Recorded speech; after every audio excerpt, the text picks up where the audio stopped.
हास्य कलाकार बले अर्थात् सागर लम्सालमाथि बलात्कारको गम्भीर आरोप। एक युवतीले सामाजिक सञ्जाल फेसबुक मार्फत आफूमाथि अन्याय भएको भन्दै न्यायको गुहार मागेकी छन्। कलाकारिताको चमक दमक पछाडि के यो अर्को कालो कर्तुत हो?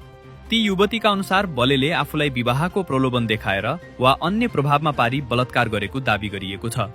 फेसबुकमा लामो स्टाटस लेख्दै उनले आफ्ना पीडा र प्रमाणहरू सार्वजनिक गर्ने चेतावनी समेत दिएकी छन्। अहिले यो खबरले कलाकारिता क्षेत्र र सामाजिक सञ्जालमा ठूलो हलचल ल्याएको छ। आरोप लगाउने युवतीले आफू अब चुप नबस्ने र कानूनी लडाईँ लड्ने बताएकी छन्।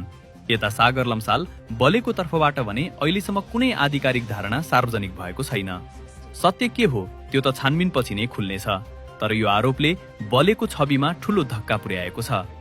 कलाकारहरूमाथि पटक पटक लाग्ने यस्ता गम्भीर आरोपहरूलाई तपाईँ कसरी हेर्नुहुन्छ? के यो हनी ट्र्याप हो वा वास्तविक पीडा? अनि तपाईँ अहिले यो भिडियो कुन ठाउँबाट हेर्दै हुनुहुन्छ? आफ्नो जिल्ला वा देशको नाम कमेन्टमा अहिले ठोक्नुहोस्।